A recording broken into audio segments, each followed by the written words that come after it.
Los factores abióticos son todos aquellos elementos de la naturaleza física o química que intervienen en la caracterización de un biotipo o ecosistema determinado. Se distinguen de los factores bióticos que no tienen que ver con la vida o con los seres vivos, sino con los factores inanimados y ambientales, como pueden ser el clima y la naturaleza de los suelos. El término abiótico de hecho se emplea en la biología y la ecología para designar todo aquello que no forme parte o sea producto de la vida orgánica tal como la conocemos. Estos elementos presentes en el medio ambiente se denominan también factores inertes, como la geología y la geografía. Son muy importantes estudiarlos dado que determinan el tipo de vida que se desarrolla en el lugar. La distribución la podemos incorporar dentro de los tipos de factores abióticos terrestres y acuáticos. Estaremos estudiando el ecosistema terrestre a través del cultivo de nuestra planta escogida, Citrillium lanatus.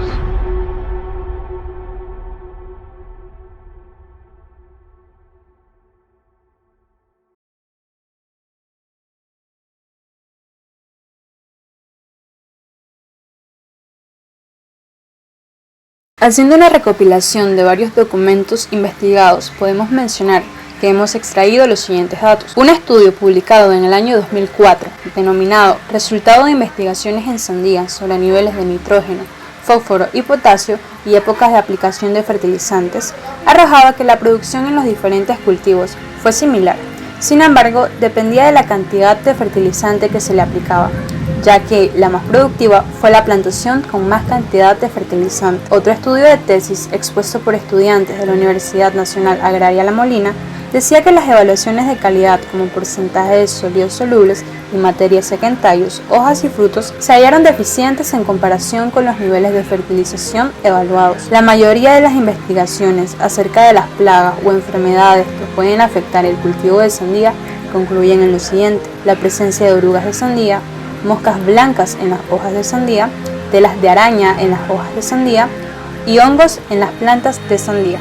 La Citrillium lanatus, conocida comúnmente como sandía, es una planta cultivada a lo largo de todo el mundo debido a su fruto, pero que necesita de ciertas condiciones para su crecimiento, como la luz solar, el tipo de suelo, la concentración de agua, entre otras cosas. Basándonos en estos factores y otros artículos de nuestro conocimiento, vamos a desarrollar un estudio en el cual procuraremos que todas las plantas utilizadas cuenten con los mismos factores abióticos mencionados anteriormente, la misma cantidad de luz solar, agua, incluso proporción de tierra. La única diferencia será que se le aplicará otro factor abiótico externo, en este caso un fertilizante, para ver cuál es la reacción de la planta ante el mismo. Objetivos: germinar semillas de sandía, estudiar su desarrollo y crecimiento, procurando mantener un control abiótico igual para todas, siendo única variante del fertilizante aplicado por porciones distintas. Demostrar la facilidad del cultivo casero de esta planta. Establecer una estrategia óptima para el cultivo de esa planta. Los factores a considerar son la luz solar.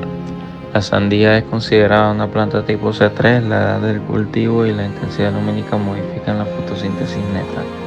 El sistema de producción, el uso de cubiertas plásticas puede modificar la eficiencia de utilización de la radiación solar.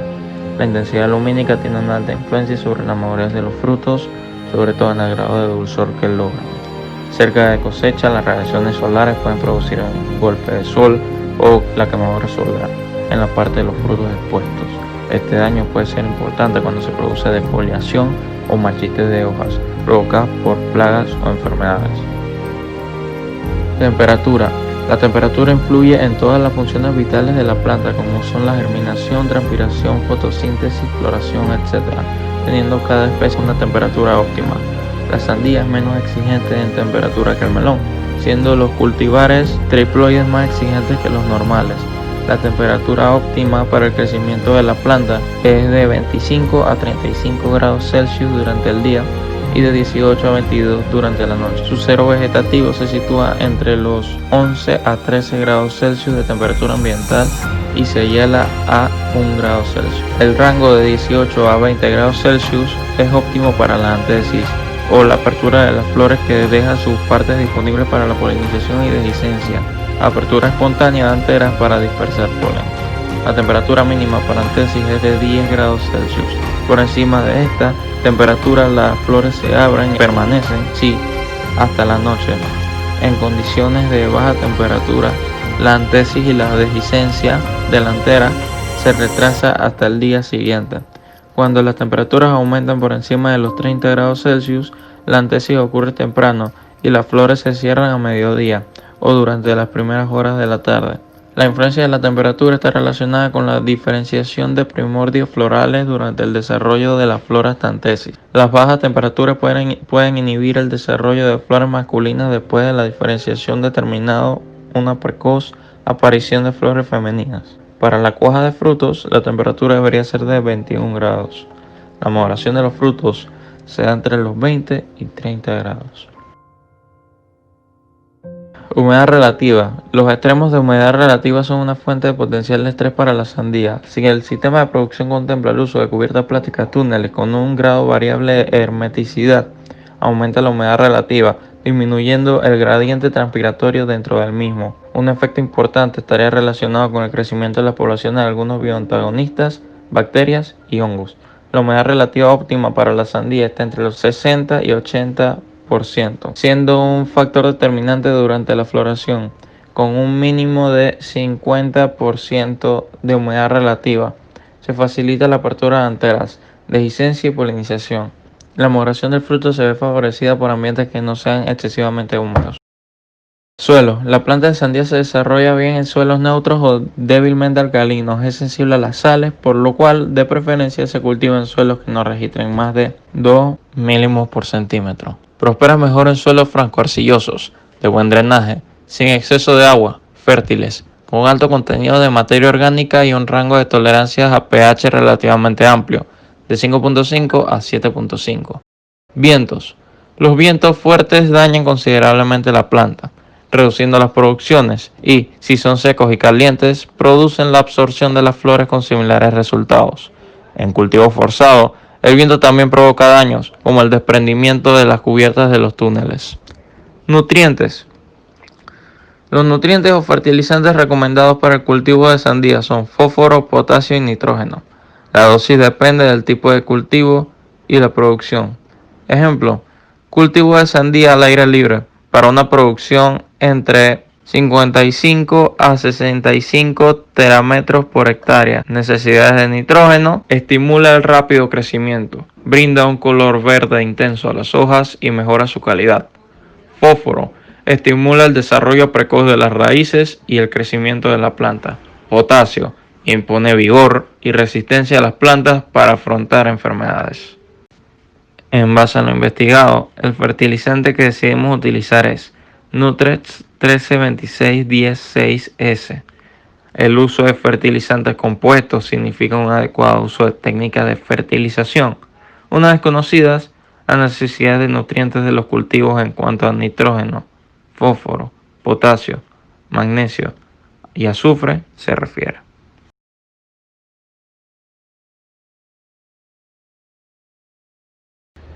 Se realizaron 4 muestras con aproximadamente la misma cantidad de tierra, que fue de 2 kilogramos, y cada día se aplicaron la misma cantidad de agua, que fue de 300 mililitros. Para iniciar el proceso, se utilizaron vasos plásticos para iniciar los semilleros, con 0.2 kilogramos de tierra.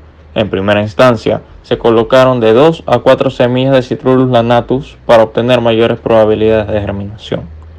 Durante los primeros días, se colocaron los semilleros en lugares donde les llegara la luz solar, indispensable para su desarrollo. Alrededor de las 1:15 p.m.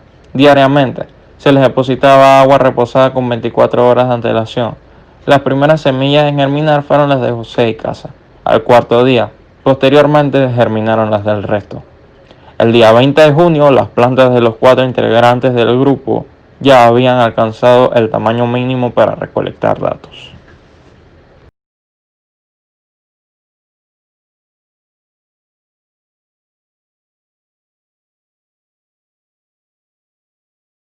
Se observa en el gráfico 1 las diferencias desde el día en que empezaron a germinar las plantas. En respecto a su altura, se observó que tuvieron diferentes tipos de crecimiento en el proceso. Muchas quedaron con las mismas alturas por un largo periodo de tiempo. La causa fueron las condiciones climáticas y la falta de luz solar. Luego de realizado el trasplante, muchas se vieron afectadas al no poder adaptarse y a pesar de recibir el fertilizante, en su mayoría no tuvieron mejoría. Estas observaciones permiten la comparación en respecto de los tamaños y la cantidad de fertilizante utilizada para poder determinar y comprender la evolución del proyecto.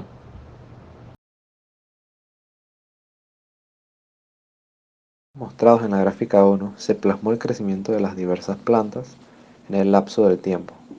Cada planta demostró resultados diferentes a pesar de mantener condiciones parecidas en la primera etapa del proyecto. Luego de aplicado el fertilizante, muchas de las mismas comenzaron a debilitarse con el paso del tiempo.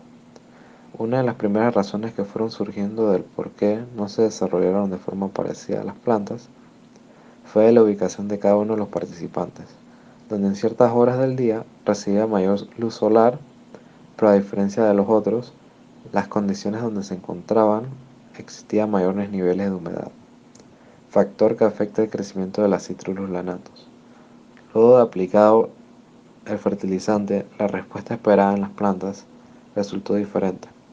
Las que demostraban un buen crecimiento antes de la aplicación tuvieron avances positivos. La otra gran mayoría de plantas dentro del proyecto que demostraban un crecimiento lento luego del aplicado del estimulante no mejoró.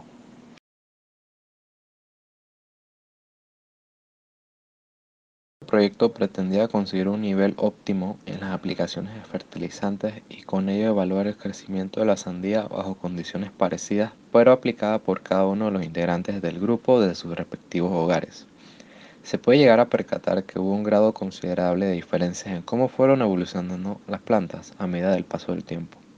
Un factor muy notable fue que al inicio de esta experiencia, todas las plantas demostraron un comportamiento de crecimiento diferente, y luego al aplicarle el fertilizante se agravó el mismo, pero se observó un comportamiento en donde las que tuvieron mayor proporción de fertilizante demostraron tener un menor crecimiento, mientras a las que se le colocó una medida menor demostró un crecimiento mucho mayor respecto a las otras dos. Además se visualiza que en la que no se aplicaron estos factores no tuvo un crecimiento tan estable como la de las demás. Esto demuestra que se encontró un rango óptimo de cantidad de fertilizante a aplicar. Luego de todos estos acontecimientos se dio un evento inesperado por todos, el cual fue una onda tropical, la cual no solo afectó el rendimiento de crecimiento de las plantas, sino que al verse afectados los niveles de temperatura, fuimos alejados del rango óptimo de crecimiento de la especie evaluada. Al principio se supuso que esto no iba a afectar tanto y que al cabo de un par de días se recuperarían, pero no fue así. El desarrollo del proyecto tuvo un gran cambio. Muchas de las muestras fueron perdiendo firmeza y color. Pero algo a destacar fue que las que tuvieron mayor rendimiento óptimo lograron mantenerse y seguir creciendo a diferencia de otras que han sido muy debilitadas y se encuentran cercanas a su última etapa, la cual es la fase de muerte. Aspectos y recomendaciones dentro del proyecto realizado.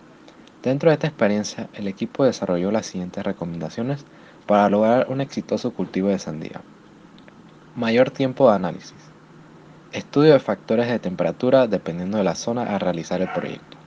Prueba de diferentes fertilizantes. Armar una bitácora con el objetivo de seguir cada paso y avance del proyecto.